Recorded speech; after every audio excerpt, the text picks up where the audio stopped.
Hola, soy Aleve Peleado, soy curadora e investigadora dentro del Museo Nacional de San Carlos. Gracias por conectarse con nosotros este día y ser parte de este recorrido virtual al que titulamos El arte desde nosotras.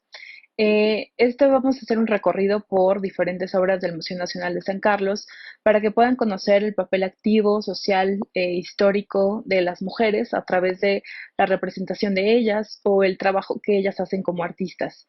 Como seguro sabrán, esto lo estamos haciendo en las actividades, en torno a las actividades del 18 de mayo, que es el Día Internacional de los Museos, organizado por el ICOM, el Consejo Internacional de Museos. Este año el tema que estamos abordando es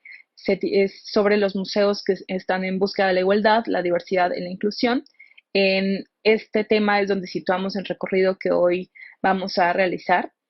Vamos a hacer una breve introducción para entender un poco sobre la importancia de este tema y entender que en los últimos años pues ha habido mayores investigaciones y un mayor abordaje en torno a este tema sobre las obras de arte realizadas por mujeres, el papel de las mujeres artistas en la historia del arte, la colección de los museos de arte, cómo varía sobre las obras que son realizadas por mujeres artistas, para que entendamos un poco esta falta de representación dentro de los museos, así como los patrones en los que se ha concebido la representación de mujeres durante toda la disciplina de la historia del arte. Por eso es que hoy vamos a ver diferentes momentos históricos, estilos y géneros artísticos que nos van a permitir innovar en las nuevas lecturas que hacemos mediante el arte. Por ejemplo, podemos hacerlo desde diferentes perspectivas. Está la perspectiva del feminismo en donde se concentra en el estudio de las mujeres como artistas, mecenas, espectadoras o sujetos dentro del arte. El estudio feminista, de hecho, abarca específicamente el asunto del género femenino, la idea de feminidad y la experiencia de ser mujer, lo que permite retar ciertos paradigmas y formas de pensar la disciplina y cómo se ha concebido a través de los siglos la historia del arte. Por eso es importante entender que dentro de la colección del Museo Nacional de San Carlos únicamente existen 13 obras realizadas por 11 mujeres artistas. La mayoría, de hecho, son del siglo XIX o comienzos del siglo XX. Esto no quiere decir que no hubiera habido mujeres artistas antes de esto, sino que pues no tenían las mismas oportunidades para integrarse a gremios o academias de arte. Por ejemplo, en México, específicamente en la Academia de San Carlos, que es la primera de su tipo en el continente americano, que abre a finales del siglo XVIII, la primera solicitud que tienen en la academia de una mujer se registró hasta 1841. Eh, y fue hasta finales del siglo XIX que algunas mujeres ya formaron parte de las exposiciones que se realizaban en la academia, algunas desde mediados del siglo XIX, aunque no todas estudiaran ahí directamente, sino que mandaban sus trabajos, aunque ellas estuvieran estudiando en otra escuela o teniendo clases particulares. Y pues a diferencia de los alumnos hombres que pues sí tenían mucho mayor acceso a la academia, a poder ingresar, a tener una educación formal en las artes. Ya hacia finales del siglo XIX, donde sí hubo más mujeres artistas inmiscuidas dentro de la academia, ellas estaban más que nada vinculadas a crear obras, copias de la estampa, paisajes, naturalezas muertas, se limitaban a hacer ciertos géneros, no como sus compañeros hombres. Por eso es que, por ejemplo, en el caso del dibujo al desnudo, el dibujo con modelo en vivo, no se realizó sino hasta el siglo XX o hacia finales del siglo XIX, donde pues era moralmente mal visto, ¿no? Que hicieran este tipo de actividades, lo que pues causaba que solamente pudieran dedicarse al estudio anatómico de manos, de pies, de rostros, dejando a un lado como ese pudor que existía. De hecho, hasta el siglo XX, el que entonces fuera director de la academia, Antonio Rivas Mercado, exige a las alumnas asistir al curso de modelo al desnudo, que causó un gran drama moral entre los padres de familia, que hasta mandaron una carta al presidente solicitando que desistieran de esto. Al final, pues quedó que sí tenían que asistir a este tipo de clases porque era importante para su formación, pero iban a dividir la clase hombres y mujeres, alumnos y alumnas, para que no hubiera ningún problema. Entonces, por ahí podemos entender cómo la colección del museo, que aparte resguarda la colección de arte europeo, la más importante de América Latina y que además tiene pues todas las obras que fueran referentes visuales para los artistas mexicanos, pues no tiene una gran presencia de mujeres artistas dentro de estos siglos, ¿no? Porque abarcamos obras desde el siglo XIV hasta el siglo XX y pues ahí se nota un poco esta deficiencia. Aunque el museo en sí ha tenido varios proyectos que han sido parteaguas para poder entender el desarrollo de las mujeres artistas, sobre todo teniendo como antecedente la exposición que curara Leonor Cortina en 1985, una exposición titulada justamente Pintoras Mexicanas del siglo XIX, que permite ya crear estos estudios y que empieza a tener este impulso tan fuerte que hasta hoy se va a conservar dentro de la disciplina. Entonces ya con esta pequeña introducción pues podemos empezar nuestro recorrido. Vamos a empezar en la sala gótica, analizando una pintura del siglo XV atribuida al artista catalán Jaume Sirera. Vamos a analizar una predela, que es la parte baja de un retablo que se titula Noli me tangere, significa en latín no me toques, pero nos vamos a centrar específicamente en el tercer panel de esta predela, donde vamos a encontrar a tres mujeres santas, estas santas martirizadas que tienen por eso la palma que representa justamente el martirio, que formaron parte de todas estas santas y santos también que fueron perseguidos por su religiosidad, por creer en Cristo, en un tiempo en donde pues todavía estaba otras religiones paganas, ¿no? Entonces, por eso a Santa Catalina, que vemos es la primera de estas mujeres, si vemos la obra, leemos la obra de izquierda a derecha, vamos a tener primero a Santa Catalina, después a Santa Águeda y por último a Santa Lucía, que son tres santas que sufrirán diferentes muertes por creer en Cristo. En el caso de Santa Catalina de Alejandría, que sería martirizada por medio de un instrumento con ruedas, por eso es que ella siempre tiene este instrumento que define su historia de acuerdo a su geografía o la biografía de esta santa, que cuenta que por mucho ella estuvo defendiendo su religiosidad y al final es castigada por medio de este, esta violencia sometida hacia su cuerpo, que milagrosamente pues se rompen estas ruedas, no logran asesinarla como tenían pensado, pero que nos empieza a hablar un poco de esta violencia que existe hacia el cuerpo, que existe también y que se representa iconográficamente en diferentes obras. Por ejemplo, una de las obras que es muy violenta y que ha sido muy representada por diferentes artistas a lo largo de la historia es justamente la historia de Santa Águeda, esta mártir que sufre ser perseguida por el emperador Decio, que en ese momento estaba en contra del cristianismo y estaba cazando a todas estas personas que creían en Cristo. Además, este emperador se enamora de ella y la empieza a cortejar. Ella no lo permite porque ella cree en Jesucristo y siente que ella está casada con él y que pues no necesita tener este tipo de pues de molestia, ¿no? Dentro de su vida. Y es tan insistente este emperador que manda a una mujer para que intente eh, este que ella piense en otras cosas, no solamente en su religión, y al final es tanto el enojo de no poder estar con una mujer o de no poder cambiar sus ideas, que algo que le hacen a Santa Águeda es cortarle los senos, y por eso ella siempre sale en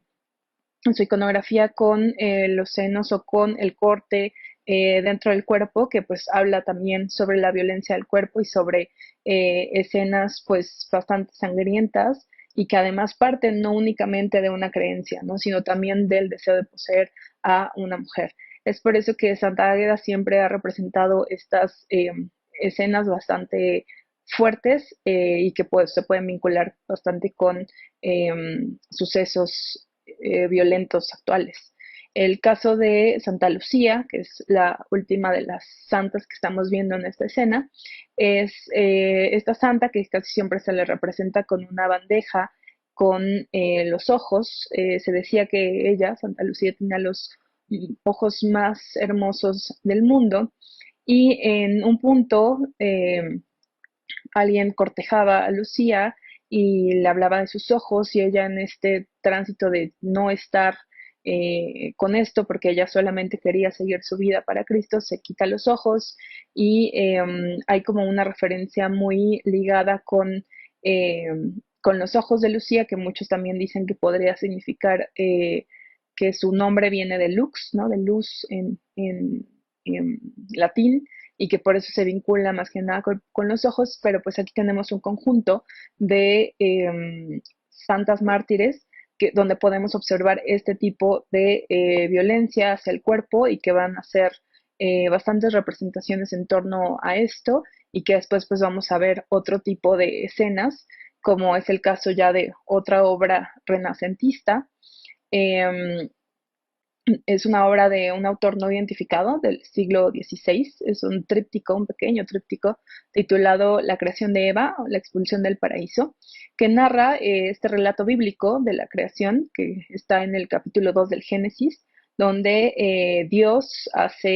eh, crea a Adán y mientras él dormía, toma de una de sus costillas, eh, cierra la carne que queda ahí expuesta y saca Dios a una mujer y trajo a esta mujer, al hombre. Esta mujer sería Eva, que justamente en el panel central se distingue perfectamente la escena, específicamente donde sale Eva de la costilla de Adán del costado y es agarrada por Dios al momento de ser creada. Esta escena que es bastante fuerte y aparte hasta un poco violenta, muchas personas luego nos comentan que es muy violento la forma en que se toma la mano de Eva. Por mucho tiempo se pensó que hubo otra mujer antes de Eva, que sería Lilith, esta mujer que no se deja disciplinar ni permite que eh, obedezca tanto como lo quisiera este Adán, que por eso Lilith abandona el paraíso, se va de allí y ahorita es ligado el nombre de Lilith como una demonio, una y otros tipos de demonios que existen. Entonces, aquí nos hablan desde un punto de vista religioso de la Biblia sobre el papel que tendría la mujer o que mantiene por mucho tiempo como un ser supeditado a lo masculino y que pues hasta en cuanto a la representación del propio cuerpo, aquí lo podemos ver, por ejemplo, en el primer panel, donde se puede observar el cuerpo de Eva y de Adán, que simulan casi ser lo mismo, teniendo como un tipo de proporción muy parecida en ambos cuerpos, que pues también nos habla del poco estudio que hasta ese momento se mantenía sobre el cuerpo de la mujer y sobre la observación del mismo cuerpo de ella. Entonces, esta es una obra que sí nos permite entender un poco desde dónde viene la concepción que tenemos y que ha perdurado en muchísimos sentidos, pero que también podemos entenderlo desde una perspectiva histórica, bíblica, para ver de qué manera va cambiando. Por ejemplo, nos vamos a saltar ahora a una obra del siglo XVI, una obra manierista de este famoso artista veneciano llamado Domenico Robusti, o mejor conocido como el Tintoretto, una obra titulada Judith y Holofernes, que es una obra de gran tamaño, que narra también un episodio bíblico y uno de los más representados en la historia del arte, donde se ve a Holofernes, que era un general asirio, que estaba a punto de destruir la ciudad de Betulia, donde vivía Judith, que era una mujer viuda y que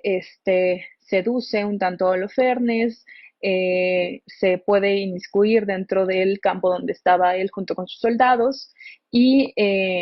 ya que está con él dentro de su habitación, de sus aposentos es que Judith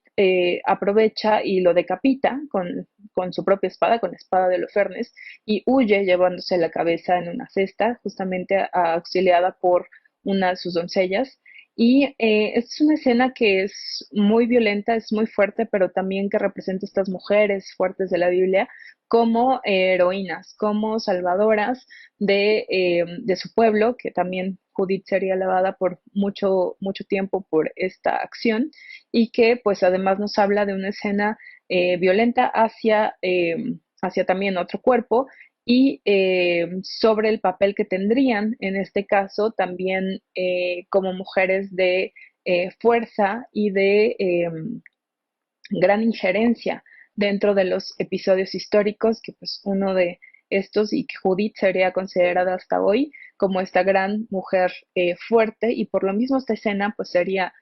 reproducida en diferentes obras, en bastantes obras, en el periodo barroco, en el neoclásico, en bastantes obras hasta el día de hoy. Hay obras que siguen tratando este tema. Otra obra también muy importante de este periodo, hacia el periodo barroco más bien, porque pues vimos a Tintoretto que viene del manierismo, va a ser una obra del taller de Peter Paul Rubens, Salomé, recibiendo la cabeza en San Juan Bautista, que va a dar paso a entender a la mujer como esta perpetradora del mal, ¿no? Que va a devenir después en la mujer fatal, en la femme fatale tan famosa en las obras del siglo XIX. Esta es una escena del Nuevo Testamento donde Salomé es una princesa, hijastra del rey Herodes Antipas, quien es el que ya había mandado capturar a San Juan Bautista cuando San Juan Bautista eh, había declarado que estaba en contra del matrimonio que había hecho Herodes en ese momento con justamente quien era la madre de Salomé, porque se trataba de la esposa de su hermano. Y bueno, ahí, entonces, se cuenta que el día del cumpleaños del rey Herodes, Salomé hace un baile que cautiva tanto a Herodes que le dice que lo que ella quiera se lo va a dar. Entonces Salomé, también aconsejada por su madre, le pide a Herodes la cabeza de San Juan Bautista en una charola de plata. Y es así como se la dan, y es lo que estamos observando justamente en esta pieza, que nos permite también entender la parte en que se relaciona la maldad con la mujer y de qué manera después también este tipo de escenas pues, van a concentrarse en otras representaciones a través de los siglos, y vamos viendo, ¿no? La mujer martirizada, la mujer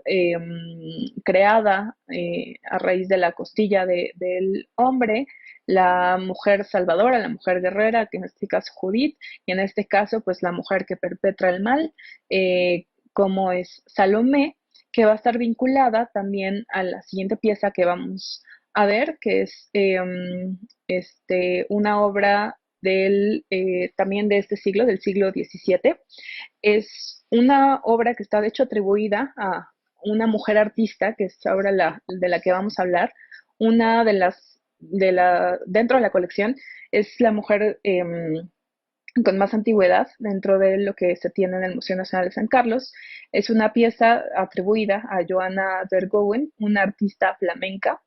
que provenía de una familia de pintores. De hecho, se tienen algunos registros de ese tiempo sobre su vida, sobre quién era su padre, quién era su hermana, con quién se relacionaba y cómo se le consideraba a ella una gran copista de obras de Rubens y de Anthony van Dyck. No hay tanta información sobre su vida más allá de estos detalles, pero ella fue artista y fue comerciante de arte, y se tienen estos archivos para entender un poco sobre su desarrollo pictórico, y retoma varios temas populares y obras muy famosas, como es el caso de esta pieza que nosotros tenemos, que es una copia de la obra de Anthony van Dyck, justamente de Sansón y Dalila, otro tema religioso donde podemos ver a Dalila. No es la escena que generalmente se representa cuando se habla de Dalila y Sansón, que es justamente cuando están cortando el cabello de Sansón para quitarle su fuerza y evitar que tome esta ciudad filistea, por lo que Dalila lo seduce y empieza a preguntarle en diferentes ocasiones cuál es la fuente de su fuerza o de su poder, y ya después de que muchas veces se lo pregunta, es que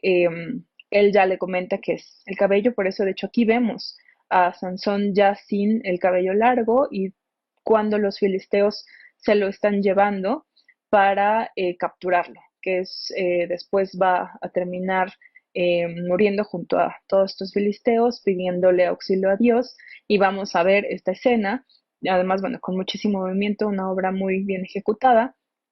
que habla de Dalila también como esta mujer seductora del mal. Entonces, ahí vamos viendo cómo siguen repitiendo ciertos patrones en la representación de las mujeres vinculadas con la historia y pues los escritos que existen. Y ahora vamos a ver una obra del artista español Francisco de Zurbarán, que es una de las joyas de la colección del Museo Nacional de San Carlos.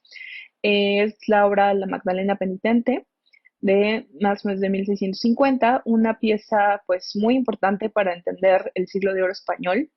y para ver la profunda fuerza que tienen los personajes que representa Zurbarán en sus obras. Este es un tema iconográfico también muy representado en la historia del arte, el tema de María Magdalena Penitente, como su condición de mujer pecadora, ¿no? Que tiene ahí junto las vanitas, que son el cráneo, la vela y el reloj de arena, una metáfora que nos va a hablar de la finitud de la vida, las vanidades, ¿no? Y las posesiones terrenales que no tendrán mayor repercusión aún, más bien después de la muerte. Entonces aquí estamos viendo a Magdalena siendo, pensando en esta posición melancólica tras sufrir todo lo que ha acontecido en su vida. Y bueno, hablamos de Magdalena como esta mujer pecadora redimida en este momento,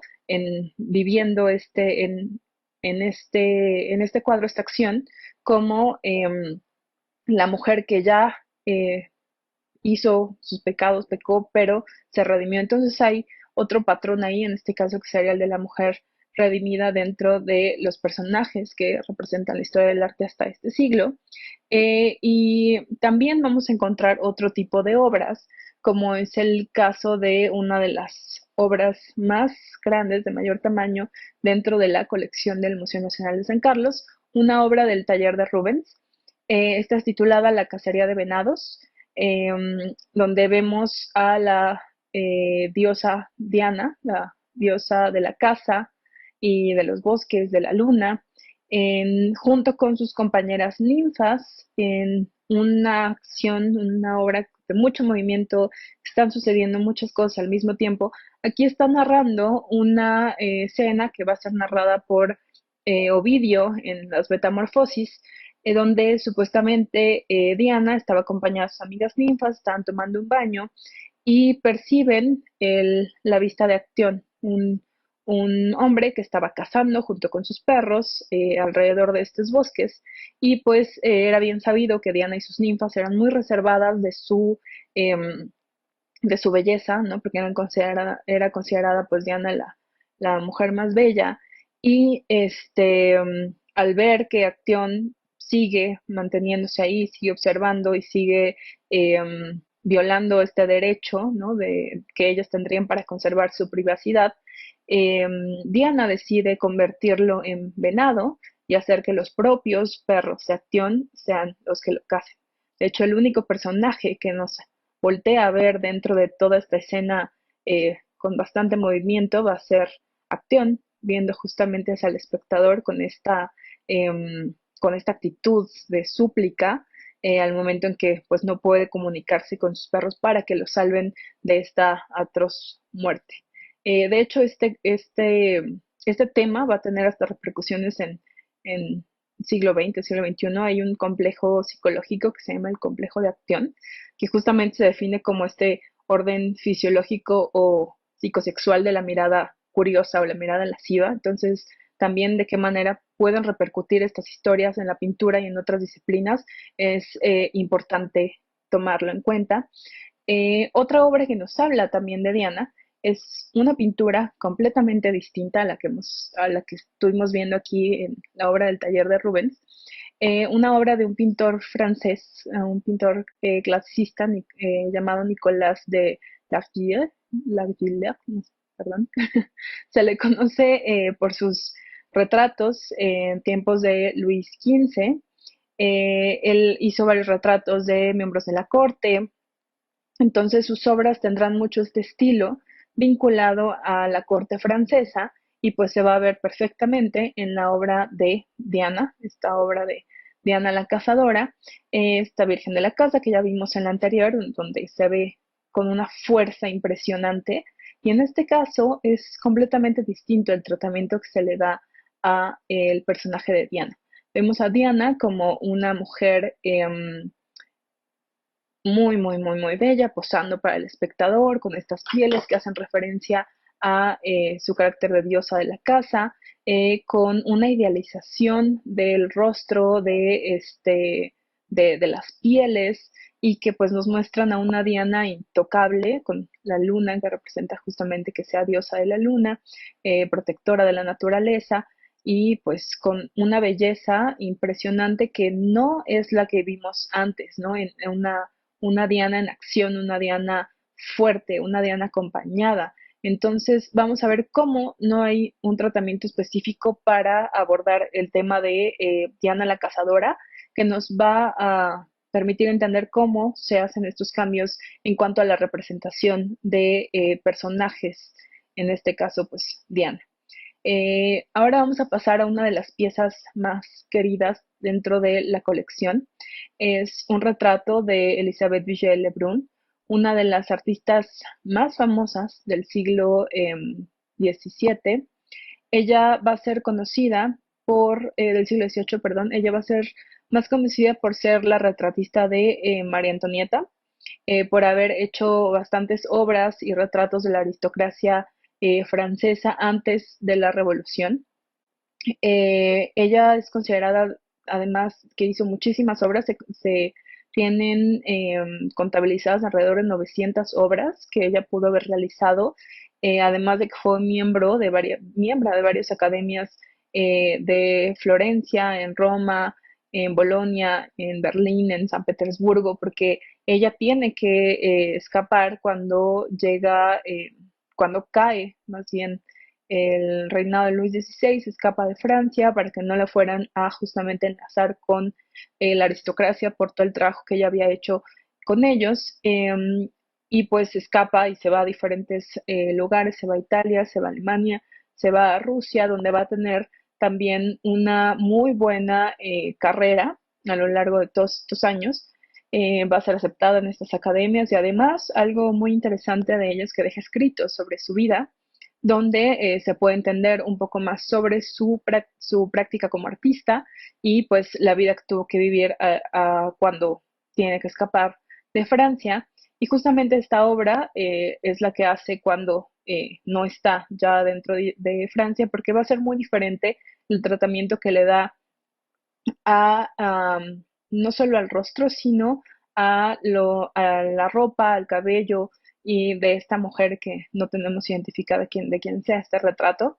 y que es mucho más, no es tan elaborado, por ejemplo, como la Diana que vimos anteriormente, no está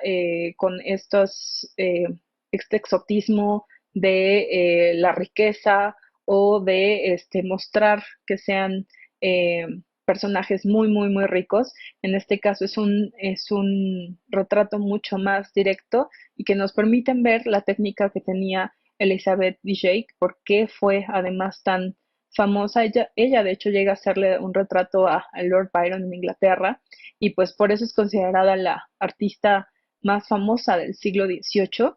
y que bueno, se puede ahorita conocer mucho más de su obra a partir de lo que ella escribe. Y ahorita vamos a hablar de otro retrato también, este retrato de John Hopner. Él es un artista, retratista de finales del siglo XVIII en Inglaterra, que hace este retrato de Elizabeth, la condesa de Mexborough. Es una imagen que de hecho es tomada por muchos artistas para seguir con estos patrones de belleza femeninos que continúan, si queremos pensarlo en cierto sentido, hasta el día de hoy, más inmiscuidos hacia el ideal de belleza, hacia la publicidad hacia cómo se tiene que ver el cuerpo o representar la piel y el aspecto de una mujer. Entonces, por eso es importante relacionar este tipo de obras que fueron los que van marcando el cierto, sí, los que van marcando lo que tiene que ser como tal lo bello o lo correcto dentro de la representación hacia el público de una mujer. Entonces, por eso es importante hablar también de este tipo de retratos que ya son más hacia nuestros días, pero que pues siguen teniendo una importancia pues muy grande para entender a la representación de las mujeres en la historia del arte. Ahora vamos a ver a otra obra de una mujer artista, de María Guadalupe de Moncada y Berrio, de quien se tiene pues rastro de su interés por la pintura desde muy temprana edad. Esta es la obra de Mujer con Pandero. De hecho, ella tiene mucha injerencia en la academia, en las artes, va a tener diferentes obras. Hay obras de ella fechadas en el siglo XVIII. Hay una Virgen de Guadalupe que es firmada en 1798. Entonces, sí va a haber diferentes datos sobre su vida, su obra. Se tiene considerado que de hecho ella fue nombrada académica de honor y mérito en la Academia de San Carlos por haber presentado una obra de calidad perfecta, de acuerdo a los parámetros de ese momento. Ella tiene una gran calidad pictórica, en este caso en una escena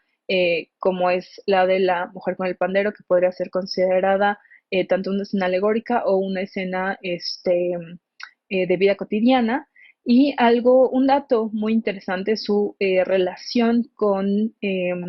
miembros fundadores de la academia o personas involucradas en la academia a finales del siglo XVIII, como es el caso de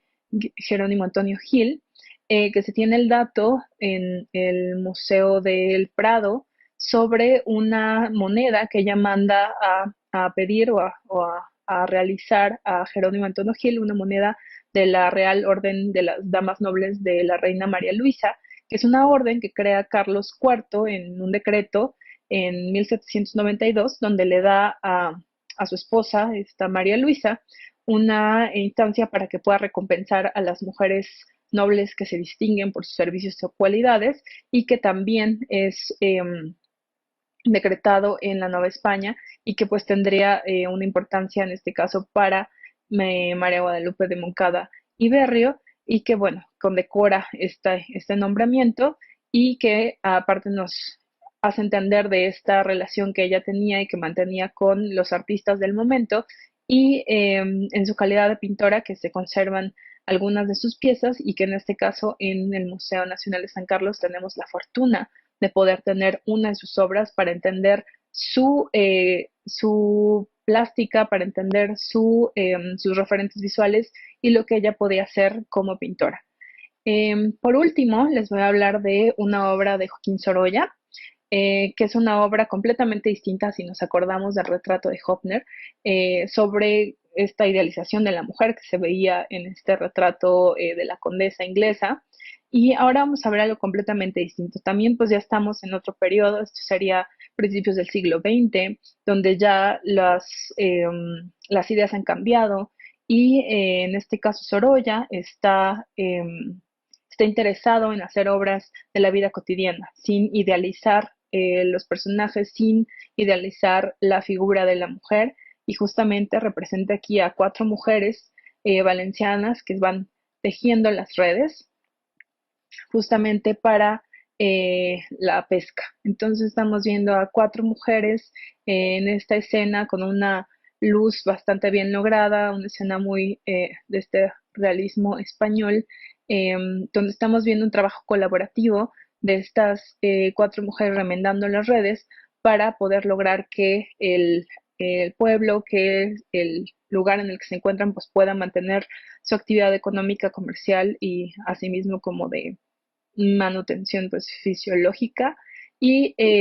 hace este tratamiento de estas piezas de una manera reconociendo el trabajo de estas mujeres que pues si no remendaran las redes seguramente pues no podrían seguir con esta actividad, a la par de que luego puede relacionarse con estas actividades colaborativas entre mujeres que pues nos van a permitir entender cómo se ha trabajado y también la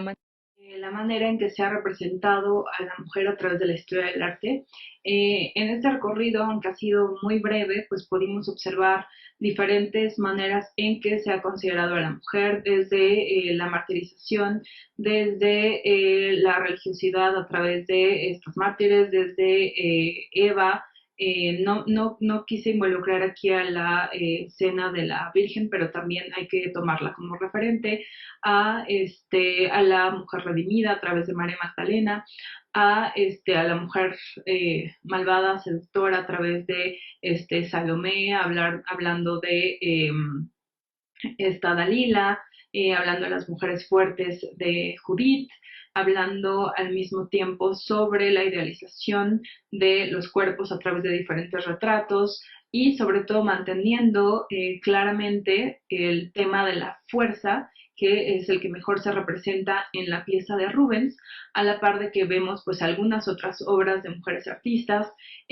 como fue el caso de Joana, o como fue el caso de Guadalupe de Moncada de Berrio, o esta Elizabeth Vigée Lebrun, que pues también nos hacen estos indicios, estos enlaces de la importancia de las mujeres dentro de la historia del arte, así como su inclusión en esta disciplina como personajes preponderantes que pudieron cambiar la perspectiva del estudio de la historia del arte y de nuevos estudios que se están haciendo cada vez más. Yo los invito a que sigan formando parte de estas actividades, de hacer nuevas lecturas, de hacer que la historia del arte sea una disciplina mucho más cercana a la vida de todos y que podamos entender, reflejarnos,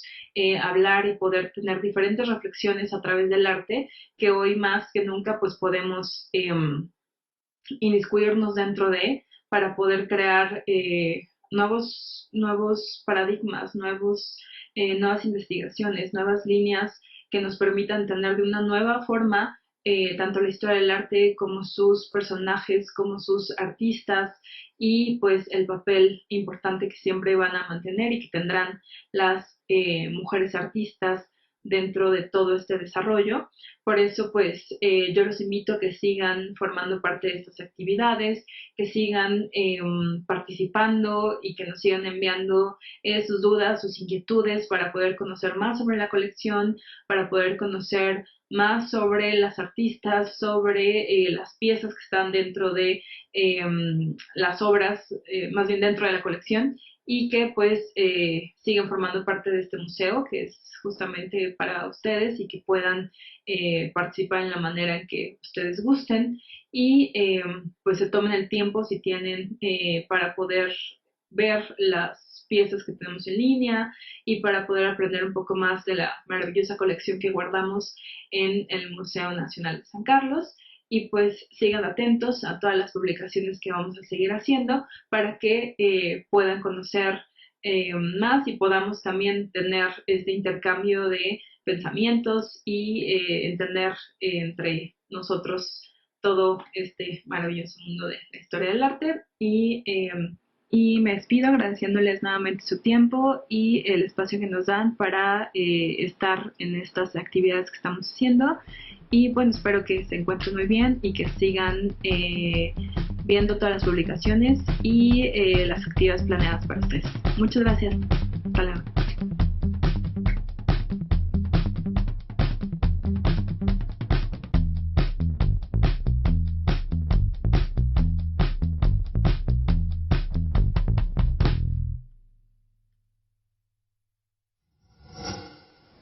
Gobierno de México.